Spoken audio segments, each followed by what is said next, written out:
Maulaya salli wa sallim daiman abada. Sekarang saya jawab pertanyaan. Kemarin pernah ngisi acara di Mandala. Ustadz kemarin ngisi acara di Mandala. Minta doa agar dapat keturunan Pak Ustadz. La tuqra'u fi amrin asirin. Kalau surat ini dibacakan pada perkara yang sulit, sulit nikah, sulit anak, sulit rezeki, illa yassarahullah, maka Allah memudahkan. Baca surat Yasin. Begitu dalam tafsir Ibnu Katsir. Ibu, bapak yang menikah belum punya anak, baca surat Yasin. Yasin wal Qur'anil Hakim, innaka laminal mursalin. Selesai itu baru baca, ya Allah, berkat bacaan surat Yasin ini mudahkanlah. Tapi ada pula anak muda ini datang ke saya, Pak Ustaz Somad, udah 40 tahun saya belum punya anak. Kenapa gitu? Belum nikah. Nikahlah. Baca surat Yasin juga. Dulu waktu Ustaz pernah mengisi ceramah di Mandala, saya minta doa agar dapat keturunan. Ya, kita doakan. Alhamdulillah Pak Ustaz, setelah itu istri saya positif. Alhamdulillah. Kita yang takut positif itu kalau razia narkoba. Kalau positif hamil, kalau udah nikah, alhamdulillah. Belum nikah, na'udzubillah. Sekali lagi mohon doanya Pak Ustaz. Minta doa sekali lagi agar saya dapat keturunan yang soleh dan soleha. Baca surat Ali Imran ayat 35, 36, 37. Mau tidur malam sama habis subuh. Surat Ali Imran 35, 36, 37. Ayat itu bercerita tentang perempuan solehah, namanya Hannah. Lakinya soleh, namanya Imran. Imran sama Hannah lama tak punya anak. Mereka bernazar, akhirnya punya anak. Lahirlah anak perempuan namanya Maryam. Maryam punya anak laki-laki namanya Isa. Allah jaga keturunannya. Idh qalat imra'atu Imran rabbi inni nadartu laka ma fi batni muharraran fataqabbal minni innaka antas samiul alim. Falamma wada'atha qalat rabbi inni wada'tuha unsa. Ini bagus. Bapak-bapak kasih ingat istrinya yang baca surat Ali Imran 35, 36, 37 ya. Abang aja lah. Kalau gitu akulah hamil. Oh, baca sekarang. Kalau tidak aku cari satu lagi. Bapak ini pantang nih pancing. Nampak betul keinginan terpendam. Insya Allah kalau anak saya laki-laki akan saya beri nama Muhammad Baghawi. Oh, ulama besar. Imam Nawawi ada mengutip pendapat Imam Al-Baghawi dalam kitab Majmu' Syarah Muhadzab dalam masalah bayar fidyah salat. Fidyah salat itu pendapat Imam Al-Baghawi yang dikutip pendapatnya oleh Imam An-Nawawi dalam kitab Al-Majmu' Syarah Muhadzab. Bagus sekali. Kalau perempuan mohon kasih nama Pak Ustaz, Nuaira. Nuaira artinya secercah cahaya. Masya Allah. Kok tiba-tiba Ustaz kasih itu? Tak tahu pas nengok lampu. Nuaira. Nanti manggilnya kan Nuaira secercah cahaya. Tambah-tambah kasih lain boleh, tak apa-apa. Ustaz, apa yang membedakan seorang makmum dengan seorang imam? Imam di muka, makmum di belakang. Ustaz ni macam jawaban anak TK. Al-imamu junnah. Imam itu penanggung jawab. Faqiraatul imam qiraatul makmum. Bacaan si imam menjadi bacaan makmum, maka bacaan imam mesti sempurna. Syarat menjadi imam 14. Buka dalam kitab Al-Fiqhul Islami wa Adillatuh Syekh Wahab Zuhaili menurut mazhab Syafi'i. Yang pertama, wali. Jadi kalau berkumpul orang di kota Medan ini, siapa yang paling layak menjadi imam? Wali kota. Kalau wali kotanya tak sanggup jadi imam, yang tak usah bersuara, imam zuhur, asar. Diangkat imam. Imam yang kedua namanya imam ratib. Diangkatlah imam ratib. Kalau di Masjidil Haram itu Syekh Abdurrahman Sudais. Itu diangkat oleh raja, oleh sebelum Salman, sebelum lagi Abdullah, sebelum lagi Fahad. Itu imam paling tinggi wali. Yang keduanya adalah imam ratib. Yang ketiga, ahfazuhum, yang paling banyak hafalan Qur'annya. Jadi kalau kumpul kita ramai-ramai, siapa yang paling layak jadi imam? Inilah yang hafiz. Ini sekarang banyak orang salah nih. Maju anak hafiz di depan, tuanya udah nikah dia. Pak, dia memang belum nikah tapi hafal Quran. Bapak udah nikah berapa kali, tak hafal juz amma. Memang belum nikah, tapi Quran itu di kepala dia. Dia tinggal klik keluar Quran. Bapak klik keluar hutang. Saya lihat ada beberapa masjid musola tempat imam itu lebih tinggi beberapa sentimeter. Boleh apa tidak Pak Ustaz? Makruh hukumnya kalau tempat imam itu lebih dari zira' sehasta. Sini tak ada sejengkal pun tidak. Kalau tempat imam itu lebih tinggi dari sehasta nih, makruh hukumnya. Dalam kitab Al-Fiqhul Islami wa Adillatuh. Dulu imam itu dibuat tinggi. Kenapa imam itu tinggi? Supaya suara imam sampai ke belakang. Karena waktu itu belum ada mikrofon. Maka suara imam tinggi. Bismillahirrahmanirrahim.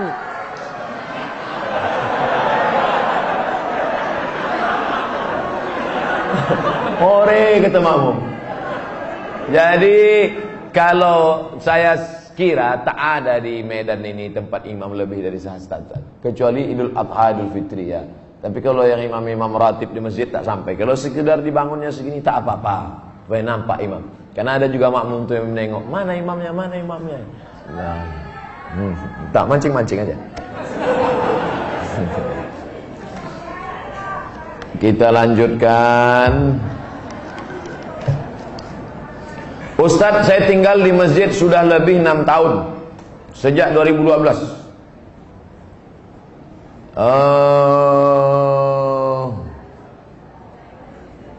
Saya melanjutkan S2, alhamdulillah sudah lulus. Tapi pembayaran belum ada uang. Kalau ada orang dermawan yang ingin membantu, alhamdulillah saya mau bersyukur. Kirimkan ke nomor 0. Ini boleh untuk dibaca karena itu rahasia.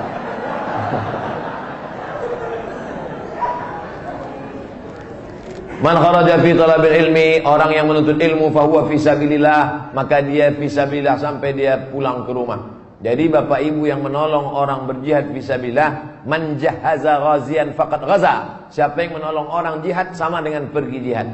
Makanya Utsman bin Affan dia tak ikut perang Badar. Utsman bin Affan tak ikut perang Badar, tapi namanya tercatat. Kenapa? Karena dia membelikan kuda, membelikan tombak, membelikan anak panah. Jadi yang punya kelebihan rezeki, santuni anak yatim, makin tinggi strata pendidikan. S1, LC, S2, MA, S3, ini berikan. Duit banyak disimpan itu apa? Bapak simpan banyak, simpan, pelit, kedekut, bakhil, simpan, mati. Habis dia ambil ibu, nikah dia sama bronis. Untuk apa simpan duit? Tak ada orang mati buat duit. Simpan. Ibu pun gitu juga. Pelit, simpan, mati. Dia ambil bapak, kawin sama anak gadis. Ada duit keluarga. Kasih, ini nomor, ada nomor. Bronis. Berondong manis. Semoga Tuan Guru diberikan keberkahan. Amin. Amin. Bolehkah kita menjamak sholat ketika melakukan operasi? Syarat jamak qashar 89 km. Dari Pekanbaru ke Medan 600 km. Pekanbaru ke Medan 600 km. Kalau tak percaya ukur sendiri. Itu maka saya jamak qashar tadi. Asar 2 rakaat. Tapi boleh jamak tidak pakai qashar. Hadis riwayat Abdullah bin Abbas. Hajat sangat tinggi. Bapak dokter spesialis. Operasi jam 11. Selesai jam 5. Jam 11 tadi operasi, selesai jam 5. Zuhurnya kemana? Jamak takhir, tidak pakai qashar. Zuhur 4 rakaat, asar 4 rakaat. Yang mengoperasi tak bisa diganti dengan dokter lain. Memang dia aja sendiri. Banyak kabel-kabel dalam, harus salah potong. Kalau sampai digantikan dokter lain, bingung dia. Oh, ini salah sambung pula, koslet. Yang mengoperasi. Bagaimana dengan yang dioperasi? Begitu juga. Operasi tulang belakang, operasi kulit. Jam berapa mulai operasinya? Jam 6 sore. Sementara di Medan maghrib jam 6.30. Selesai operasi jam 10 malam. Kemana maghribnya? Maghribnya tarik jamak takhir. maghribnya 3 rakaat, isyaknya 4 rakaat. Tapi jangan mempermudah-mudah. Ini banyak ini operasi tingkat tinggi. Ini nikah pun main jamak juga. Nikah tak sholat zuhur tuh duduk di pelamin. Kau tak sholat zuhur, sayang makeup luntur. Tak ada rukhsah, tetap sholat zuhur, tetap sholat. Di setel jam 12.30 duduk di pelaminan. Stop jam 5 supaya zuhurnya tetap sholat pada waktunya dan asarnya tetap. Tapi kalau operasi ini memanglah operasi ini lama, baik yang mengoperasi maupun yang dioperasi. Karena apa? Darurat tingkat tinggi. Kita doakan anak-anak kita jadi dokter insyaallah. Kenapa begitu? Dokter ini duitnya banyak, kerjanya tak berat. Buka-bukaan mulut orang, 5 juta.